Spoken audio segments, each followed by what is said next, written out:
독일의 신규 확진자가 5만 명을 넘어 최다를 기록하는 등 유럽 곳곳에서 코로나 확산세가 악화하고 있습니다. 유럽의약품청은 국내 제약사 셀트리온과 미국 제약사 리제네론의 항체 치료제 등 2종의 사용 승인을 권고했는데 최종 승인이 내려질지 주목됩니다. 국제부 조수영 기자 나와 있습니다. 안녕하십니까? 안녕하세요. 네, 어서 오십시오.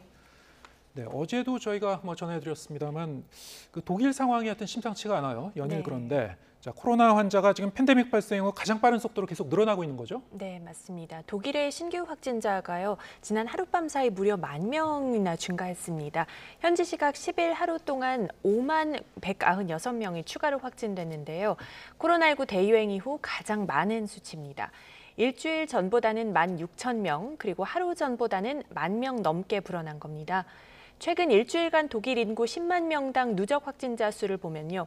249명, 그러니까 249.1명으로 정확하게 하면은 나흘째 최고 기록을 넘어서고 있습니다. 또 지난 일주일간 인구 10만 명당 입원자 수도 4.61명으로 늘었습니다. 점점 더 많은 지역에서는 병원 중환자실 수용 인원이 한계에 다다르면서 병원들은 긴급하지 않은 일반 수술을 연기하고 코로나 환자 치료에 집중하고 있습니다.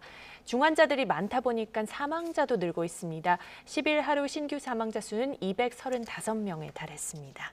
예. 확진자가 눈덩이처럼 늘고 있는데 그럼 그만큼 방역 조치도 강화되고 있습니까? 네, 그렇습니다. 일단 전국적으로는 아니고 일단 수도 베를린시가 백신 미접종자들에 대한 출입 제한을 광범위하게 확대하기로 했습니다. 예. 다음 주부터 레스토랑이나 영화관, 박물관, 온천, 또 실내 공연장, 또 놀이공원이나 동물원의 실내 공간 등에서는 백신 미접종자의 출입이 제한됩니다. 그동안은 미접종자도 음성인 진단검사 결과를 제시하면 출입이 가능했는데요. 이제는 접종을 완료했거나 코로나19에 감염됐다가 완치된 사람만 출입이 허용된다는 겁니다. 다만 18세 미만 청소년의 경우에는 음성 결과를 제시하면 출입이 가능하고요. 이렇게 베를린시가 도입하는 출입 제한을 전국적으로 확대해야 한다는 목소리도 일각에서는 나오고 있습니다. 네, 그럼 지금 독일 백신 접종 상황은 어떻습니까? 네, 현재 독일의 백신 1차 접종률은 69.9%, 전체 인구의 69.9%이고요. 접종 완료율, 2차까지 마친 비율은 비슷합니다. 67.3%입니다. 이미 백신을 맞고자 하는 사람들은 접종을 완료했기 때문에 접종률이 3개월 넘게 제자리 걸음을 하고 있습니다. 때문에 특정 직업군을 중심으로 백신 접종을 의무화해야 한다는 주장이 힘을 얻고 있습니다. 독일 윤리위는 의료진과 간병인, 사회서비스 종사자 등 코로나19에 취약한 이들을 돌보는 직업군에 대해 백신 접종을 의무화하라고 정부에 권고한 상태입니다. 예. 독일의 코로나 상황 좀 더 지켜봐야 될 것 같긴 한데 근데 문제는 네. 지금 주변 나라들도 상황이 좋지 않다면서요? 네, 맞습니다. 지금 주변 전체적으로 좀 확산세가 이어지고 있습니다. 예. 오스트리아와 슬로바키아에서도 신규 확진자 수가 연일 최다를 기록하고 있습니다.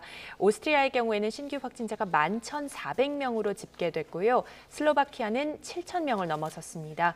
오스트리아는 백신 접종 완료율이 그래도 한 65%, 그 수준에서 지금 정체가 돼 있는데 슬로바키아는 42%로 좀 매우 낮은 편입니다. 이런 상황에서 델타 변이 확산 등을 차단하지 못하면서 확진자 급증세로 이어진 것으로 분석됩니다. 오스트리아 정부는 미접종자에 대한 출입 제한을 도입하기로 하고 구체적인 지침을 논의하고 있습니다. 네, 이렇게 거세게 코로나 확산세가 이어지면서 이 치료제가 더욱 절실해지고 있는데요. 네. 유럽의약품청이 항체 치료제 2종의 사용 승인을 권고했죠? 네, 맞습니다. 먼저 앞서 언급하신 거죠. 이제 국내 제약사 셀트리온이 있는데요. 네. 셀트리온은 지난달 초 유럽의약품청에 코로나19 항체 치료제 레키로나의 판매 승인을 신청했는데요. 정맥에 주사하는 방식으로 사용하는 치료제입니다. 유럽의약품청 산하 약물사용자문위원회는 임상 자료를 면밀하게 검토한 결과 레키로나의 치료 효과가 높았다며 사용 승인을 권고했습니다. 자문위는 산소 공급 치료가 필요 없지만 중증으로 발전할 가능성이 있는 코로나 환자 치료에 사용을 추천했습니다. 자문위는 또 앞서 또 언급하신 미국 제약사 리제네론의 항체 치료제 로나프레베의 사용도 승인을 권고했습니다. 두 치료제가 가진 효능이 위험성을 능가한다고 결론 내렸다는 설명인데요.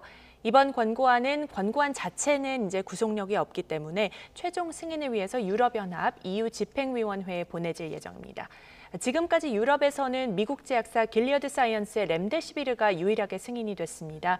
그래서 앞서 지금 말씀드린 두 항체 치료제가 최종적으로 승인될 경우에 EU에서 승인된 치료제는 총 3종으로 늘어나는데 중증 환자의 증가를 앞으로 막는 데 효과가 있을지 관심이 집중되고 있습니다. 예, 치료제 효과가 있었으면 좋겠네요.